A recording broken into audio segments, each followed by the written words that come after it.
अच्छा जी, उसमें question complete नहीं हुआ था, मैं उसको दोबारा से रिकॉल कर देता हूँ। देखें, बास्केटबॉल का प्लेयर जो है वो हिट करता है 60% शॉट्स फ्रॉम द फ्लोर, ठीक है।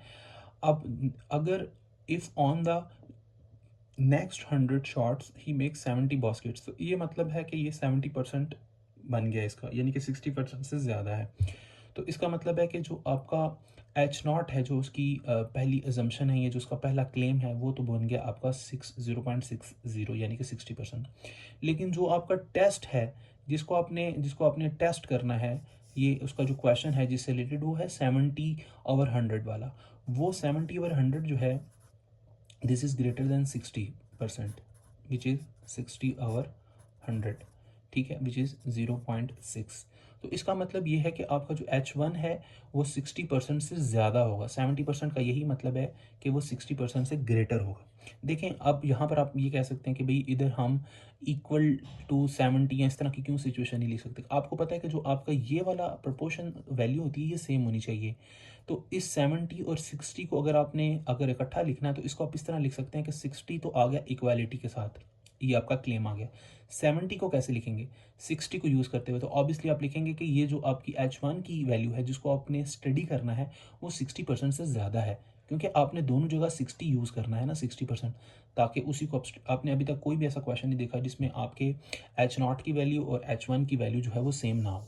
तो अब ये बड़ा इंटरेस्टिंग क्वेश्चन था कि इसमें उसने H1 की वैल्यू जो है वो 60% के साथ कंपैरिजन नहीं किया, उसको थोड़ा सा आगे चला गया। तो इसलिए उसने कहा कि ये जो आपकी H1 की वैल्यू है जिसको आपने स्टडी करना है वो 60% से ज़्यादा है, ठीक है। ये एक बहुत अच्छा और इंटरेस्टिंग क्वेश्चन था। दूसरे नंबर पर आप इसको ये देखें, टेस्ट स्टैटिस्टिक्स के अंदर आपकी प्रोपोर्शन की वैल्यू गिवन है, ठीक है, म्यू की 0.6, और सैम्पल की वैल्यू जो उसने 100 का सैम्पल लिया था उसमें ये आपके पास सक्सेसिव रेट 70 और टोटल उसकी शॉट्स जो थी 100 थी। तो जो इसकी सैम्पल की प्रोपोर्शन आ गई वो कितनी आ गई? 0.7।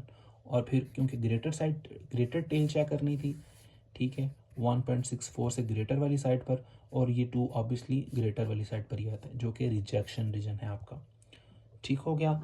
अच्छा जी, उसके बाद आप इसको ये देखें कि इसने फिर इसका कंक्लूजन क्या निकाला कि जो इसकी कैलकुलेटेड वैल्यू है वो क्योंकि लाई कर गई है क्रिटिकल रीजन के अंदर, उसकी बेस पर फिर उसने H0 को रिजेक्ट कर दिया है और H1 को एक्सेप्ट कर दिया है, यानी कि शूटिंग उस प्लेयर की इम्प्रूव हुई है। ये बड़ी इंपॉर्टेंट है। अब जो नेक्स्ट कुछ क्वेश्चन जैसे आया करेंगे जिसमें लेवल ऑफ क्रिटिकल रीजन या उसका जो एक्सेप्टेंस रीजन है उसकी इंटरप्रिटेशन भी आपने करनी होगी।